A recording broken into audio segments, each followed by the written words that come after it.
you're transitioning. If you have something that has no value, it might still have value when you pass it on, and so it's worth, putting things on paper. Because what will happen is if you don't put anything on paper and somehow it's successful, people say it's all because of me and not because of you, and then it gets complicated. The truth is, if you spend 4 or 5 years of your work on something that didn't work, you might not realize the asset that you've built in 4 or 5 years. It's invisible.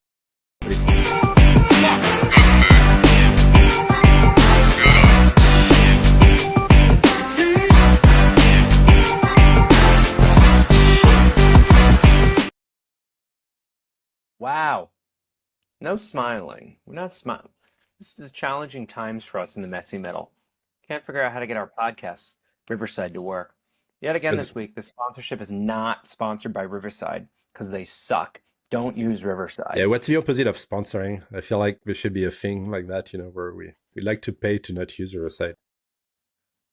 And you keep mentioning your brand. Yeah. They cut you also anyway. Yeah, it really sucks. Mine just said you're using unstable internet connection, and I've got 5G here, and my brother just upgraded the modem, so it's like doesn't make any sense. We are continuing this week, though. We'll segue that into this week of when you're in the position of a founder and you're a post-exit founder. You've done this multiple times before, and you're working on a project that's actually going well. And you want to sell it, you want to get out of it, you want to end it, or at least end your participation of it. And I kept saying on the last episode, Frank, let's do this conversation next week. Let's continue this. Yeah. So we're on next week. We made it. Yeah. But again, we made it. That's what I like about our podcast is everybody else is talking about, the joy of entrepreneurship. How do you make a big exit? How do you grow really fast? But the reality, and like quoting a friend who from Elon, which Elon quoted himself when he said that, it feels like eating, I think it was something like eating glass and staring in the abyss. Yeah. Like, that's what entrepreneurship is. And it's crazy there's no more podcast to talk about, when your job is to eat glass and to stare at the abyss and being like super stressed and be miserable most of the time, while at the same time to have to be the most positive person in the world, keep moving things. It is normal to have to think about transitioning, or killing it, or passing it, and it's gonna happen to 99% of the people. And yet, it's not a subject that I've ever seen anyone really talking about. And so I'm glad we're having this conversation. Even if you talk with people about like how miserable it can be, it feels like you're either bragging or you're not grateful, because everyone will be, oh, but you can do whatever you want, you're free to do these things, and which is very hard conversation to have with people that are not entrepreneurs. It depends. I mean, when you break even, if you didn't fundraise, then it's nice, you have this freedom, but even then there's always this quote I liked from Doriot, who not the Nazi guy, but because there's a Nazi named Doriot, but there's also a French guy, another French guy who did the invent venture capital, and he was teaching at Harvard. And get a row. and Georges Doriot, the thing he was saying in his class was to say someone somewhere is building a better product.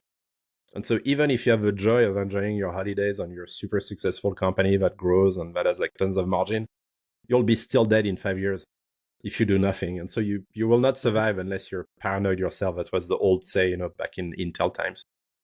And so, even if you look happy, like the one who are good you're always paranoid. You can't, even if you're on the holidays, like it's constantly. To me, I kind of came to a conclusion. It's almost like a sickness to be an entrepreneur, because there's absolutely no rationality for doing what we do. I wish I was not doing that. I just can't help it. Not almost. It is a sickness. Like I don't know. Like and it's exactly. Both Frank and I are pretty sick right now because Teddy, oh my God, he usually gets sick, but we pushed ourselves. Teddy didn't go to Italy, where the Black Plague came from. Wasn't the Black Plague from Florence? They didn't have that already back in the days. I don't know if it's from Florence, but they definitely had it, and they had these little windows. Still have it. You can still go there, guys. It's still there. Yeah, they have these wine windows where, like COVID times, they put the wine in the window, and they close one side of the window, and then they open the other side of it, so it's a non-contact wine situation. Pretty cool. Pretty cool. Nice. I think, back to this sort of this Let's dive conversation let's of, dive into the subject. So we talked last week. yeah, What did we talk about? We talked about kind of a general picture, and this week we want to dive maybe into the details. where I'd like to start off is I like to start off on the failure side of it, of Mhm. handing something over and handing it over to the wrong people. But Which what's I think failure? all, Let's define that because there's different level of failure. Was this financial failure, like you didn't break even? There's the zero value. Like Business what fail. like or do you mean what or personal failure? What would you say is your criteria? I would say this is one of those situations where it's handing it over to somebody and they do a bad job with it, and Oh, the brand fails or it goes nowhere. you And have an in my example? experience, yeah, I do. Yeah. Okay, okay. Um, I have a few, sadly. One of them was 4 the charity that I did in high school. And you guys know I put on a Kanye concert, Yeah, Kanye, Rihanna, Lupe Fiasco, Pharrell. We raised lots of money, gave the most money to Doctors Without Borders efforts in Darfur. We're all high school students. And amazing. we had a great brand, yeah. And I didn't know what to do with it. I was 19, I was going to college, 19, I was 18, going to college. And I said, why don't we donate a significant portion of the money to a nonprofit called Charity Water? And why don't we Mhm. give the brand to the local college that was, in our town, um, and they can take it over. A part of they had another similar sort of um, nonprofit focused on genocides. Not doing genocides, obviously, but An evil for profit. um, they were Like focused, OpenAI? on fighting genocide. So I gave it to them, and like they did nothing with it. And like I interviewed them, I met them, they were so excited. Nothing. Wow. Um, yeah, so I eventually took it back. So that's one experience I have with it. And usually it's like on the nonprofit side where I've had more difficulties with it. But like giving things to other people, um, on the for-profit side, I don't have any, you know, like I look at the companies that I've sold, all of them, one doesn't exist anymore, Gamma, because no one mines cryptocurrency with Ethereum anymore. Mhm. Um, and then the other one, BIM, the payments company, is still around. And the SPAC, it's somehow still around. So, like, I think in those situations where there was an economic exchange of value, the people who purchased it, they wanted to see it succeed. I've never sold to a much larger company. Well, Animoca's much larger now, but at the time they weren't. But it's not like I sold, Startup Weekend or something up global to Techstars, right? Or what was your experience with that, Frank? I mean, again, startup again is a unique case. It's a case of exiting a non-profit, Yep. which Well, most people don't. That was 4.4. The first 4.4 was exiting a nonprofit too. Although part of me wish we went the OpenAI way. I didn't like we. I feel like now in retrospect, we should have figured out a way to buy ourselves back and make it a for-profit. I think the community would have been okay with it. The issue is we didn't have the data, I guess, to pitch investors and to raise whatever the 10 million we would have needed to do that. So I don't know. I think Startup Weekend is a very specific case. I think still about Recorp also, which is my consulting firm, because that's something weird with it, which is I passed it to my co-founder Peter, was working with another friend of his, and one day I I see a blog post that says why I stopped Recorp, and I was like, what the fuck? Like I didn't stop anything. Like why did you write something about that? And the guy just kept doing the consulting gig and then like decided to stop, but they publicly stopped the company without informing me, which to me it's kind of interesting when something is very small. I guess that would not happen with something with a team and a lot of people. But I guess there's two lessons here, which is one, it's kind of the same when you make introductions. I guess is when you pass something to help people and there's no contract, there's nothing, and people don't Right. consider it has any value, even though it has value. Yeah. Um, and even if it's with friends, I think I would you just need to at least contractualize everything, and it's even And if you don't care about the thing, I just feel like I didn't expect that. I was very surprised and shocked, and I'm like, Jesus. and Um, when you mean contractualized, doesn't necessarily mean it has to be a full legal contract, but it should just be no, an could just agreement. be. yeah, basic shit, like, to remind people of stuff. But that's fine, the thing didn't, don't, I mean, there's a tiny brand and it has some value, but it's like, my point of view was like, I'm too busy, I need to launch this other thing, I have zero time for that. So I'm like, go do something with it. But I should have been more careful about the way I wrote the transition, because also after that, memory plays. It's like you could have miscommunication. You might remember one thing, and your friends might remember something else. And so anyway, like, to me that's it's kind of obvious in retrospect. But even if you pass something that you worked, building, and even if it didn't take off, even then, still consider it as something of value, and still, keep the contractualized part, I guess.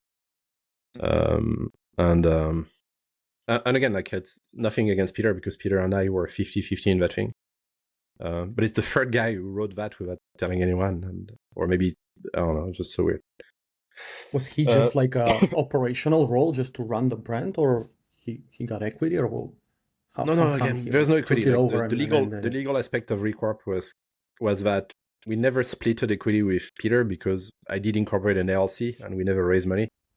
So it was like, there were no point of doing this thing, like, where it would be complicated. So we're like, okay, we'll do, like, the equity will have zero value so far.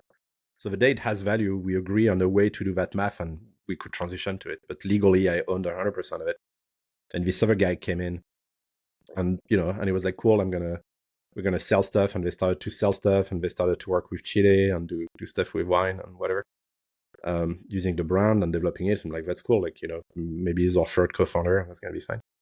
But then he wanted to transition to his own thing, and he took the initiative to write a blog post about why I'm ending Recorp. I'm like, what the fuck?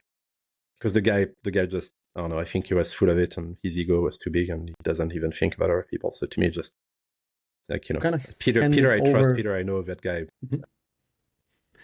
You handed over to him without actually I having ended him it. I earn ended it. his. I ended it. I passed it to Peter, and Peter took him as an associate, and it's his associate who did that. So it was 1 degree away. Again, that's what happened when you pass things on. There's the 1 degree, True. 2 degrees away, True. and it's going to be out of your control. Yeah. Do you have any relationship with that guy today or no? Oh no, Jesus! I mean, I'll have polite relation, but it's like, what the fuck? It's lack of I, respect. It's just weird when, yeah, people do those type of things and they don't consult. I mean, they just don't consult. They They don't don't think consult about you. it. Yeah. Anyway, I don't want to dive too much into that. Like, let's be practical. So again, like, if you're transitioning, if you have something that has no value, it might still have value when you pass it on, and so it's worth, putting Yep. things on paper. Because what will happen is, if you don't put anything on paper and somehow it's successful, people say it's all because of me and not because of you, and then it gets complicated. The truth is, if you spend 4 or 5 years of your work on something that didn't work, you might not realize the asset that you've built in 4 or 5 years. It's invisible. But if someone is successful and they took over something that was there for 5 years, you know how it is, like, with this high growth company, where usually it kind of goes for many years like that, and suddenly has this. You might just be leaving at the wrong time. But And it's super easy you to gotta, say, I just arrived, and when I arrived, I'm the guy who saved the company, vice versa, right? And it will be natural to feel that way. So it's important to, assume everything will be okay, and what's a fair deal. But it seems that And you want both parties to be motivated. you have to be careful how you hand it over to people. In your example, and I had some similar examples in the past. Mhm. A project that wasn't really my priority, but I know it could have worked if there was the right person in charge to lead it. And this one friend of mine actually was really excited about this idea, and we started it. We, as a company, as G6, we invested in this idea. We did And like time, money. the office and time, of course, like the brand, the yeah, I think the brand also was a big deal.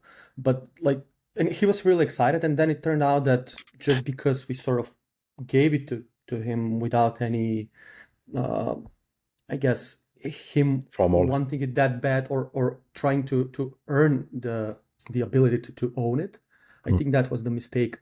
And similar smaller projects in the past, I kind of feel if you gotta make them want this thing really bad. You gotta make them I I work understand. I for the agree. thing It's first. if it's an option, it is. But sometimes what you have, there's no one who wants to take it, and so if you Exactly, just have one exactly. person who wants to take it, that's good enough. But Yeah, even that's then, you still it's still a deal, and that's fine. After that, yeah, sure. If you have someone who's like, oh, I really want to, then you select. But sometimes you have no choice, and so it's better to have well, a 0.1% chance that your stuff is still alive and zero. yeah, but it seems that even if you are in that situation and you have no choice and you're sort of desperate and you give it to the first person that kind of sort of wants it, you know it's not gonna work. So maybe it's better Yeah, to, I don't know, spend some more time or try to find this person or And try to make it in a yeah. way No, that you're you right. You're right. probably There's an pay them aspect of first a that, but day. there's an aspect also of then you have to accept you have to kill everything. Um, Well, that's the other option. Yeah, you you have a just bat do so now. it right So away and I mean, like in my experience with the SPAC when we were selling the SPAC, it's kind of similar to a few other projects. Um, so um, where we had five options of people that could take over. And each one of them we interviewed, we met with, and each person I could tell which ones were like kind of legit and which ones aren't. And it was very apparent after having five conversations. So I think one of the things is don't go with the first person. Sometimes you go with the first person you talk to, but only go with the first person if you've talked to four other people, because you need to have like a yeah. handful of people to chat with. Like same thing with the SPAC, same thing with Gamma. We sold to Animoca. The first conversation I had to sell the company was with Animoca, but I had to have four other conversations. And the SPAC, it was the same thing. No, it was the second conversation I had. Mhm. The first one was with some Chinese dude, and he just came across as somewhat sketchy. And then I did some research, realized, yeah, it was decently sketchy. Um, the second guy was the Indian dude. I don't know, it's like, uh, uh, and the rest were just like serial Yeah. SPAC sponsors, and they all had different variations of like the opportunity. But what I think was cool is I felt like which person's actually gonna want to get this thing done and move it forward to see my shares become that like worth something.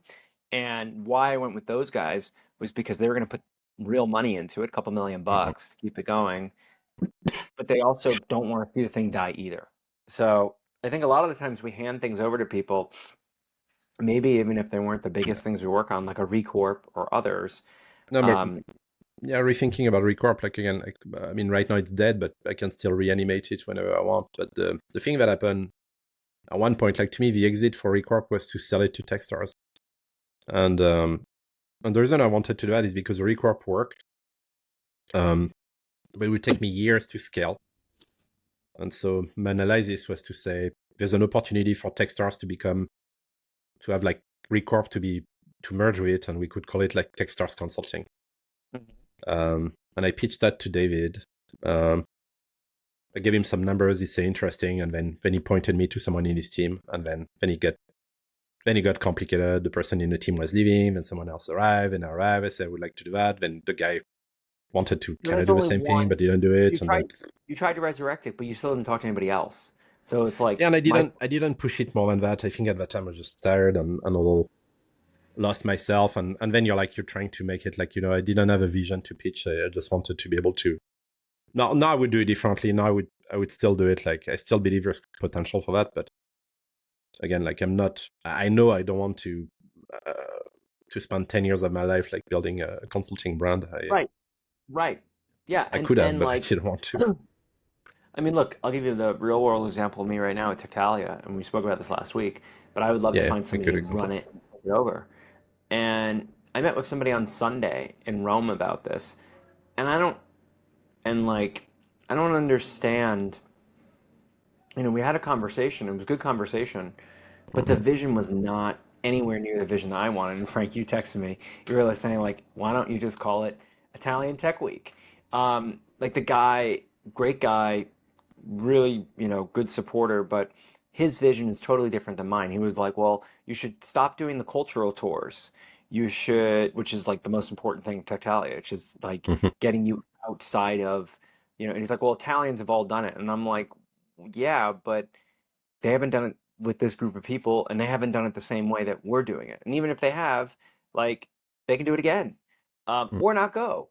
And I'm like, but Americans want to be here. And then, another point that he made was like, well, we should make it bigger and we should invite more Italians. And I'm like, well, sure, we can do that. No problem, because we like Italian students. And I'm like, but we already have a selection of students who are volunteers. Mm. And we should open up the talks to have a couple of hundred people instead of like 120. And I'm like, and all the media should be Italian media, not global media, because you don't need global media. And I'm like, and I was like, this sounds like Yeah. doing a local event in Italy. But again, like, it's always the issue, right? Which is you want to give it away. If you wanted to do Yeah. everything right now, you can. The thing is, you're like, Yes. you came to a conclusion to be like, I cannot do that for the next 10 years of my life. Like, it's a nice thing. It takes a lot of energy. It's not going to make a crazy amount of money. And so then there's going to be the option where someone else wants to take it and it's going to go the opposite direction of what you want. And then you'll be like, why would I even sell it? Or why would I even share that? And so the angle could be only money. And so it's still going to be the question of that. But I agree. To me, it's exactly that. It's like, if I, I'm sure I could have done something with Recorp and really try to sell it and spend 2 years making a transition, making money, all of that. But the truth is, you don't want to do that because you did that thing for a vision. And to me, I'm okay losing money in a way versus losing time, because I'd rather be done with it and be like, you know what, I could not find anyone. I'm done. I'll do something else. But the nice thing, and it's the same with Recorp, which is if you don't sell it, you still have it. And so maybe down the line in 2 years or 3 years or 4 years, you'll come to a conversation. And then you can press a button, reactivate the mailing list, putting that thing, which is also interesting, right? It's like, and I'm fine with that on my end, and I'm sure you'd be fine with that too. But yeah, I agree. Yeah. So I think there's options. I think we've discussed sort of the angles that we've experienced that make sense. There are some very successful ones where people hire CEOs and hire teams to do it. Actually, it's interesting, we spoke with AJ last year as a guest, or maybe that was this year, I can't remember. We spoke with him at some point. And AJ Glassberg, who runs Novell, he brought in a CEO and CFO to run the thing, and they raised money, and they're actually doing a better job than he did with the fundraising component, and like he doesn't have to. You should invite AJ. Actually, that'd be fun. We already did invite AJ. You weren't here. Oh, sorry. Okay, that's why. Oh yeah, it was the two of us and AJ. Yeah. So we can invite AJ again. It'll be 4 people. Sorry. No. Frank. To be fair, I'm like fairly sick right now. No, I know. Okay, let's do a quote. Who's got a quote? Who's got the quote this week? Oh no, it's not me. It's not you. It's not Teddy. So maybe I'll find a quote. Quote about being healthy. No, I gotta being healthy. That also wouldn't be. A journey of 1,000 miles begins with a single step. That was actually the name of our first episode. First step? The step one, yeah. That was the exact name of the episode, yeah. Yeah. Is it true? Sorry. Well, is it true a journey of 1,000 miles begins with a single step? Yeah, it is true. It's not true. And you can use your car. And most likely it seems easier to drive. But yeah, sure. Journey of 1,000. Or fly. Frank. Sorry. I'm very it's my counter. It's the entrepreneurial mindset, There's always it's your French mindset. After always spending a couple it's like they kind of align. What if you're in space? Let's take a step. We'll see everybody next week. Bye. Bye.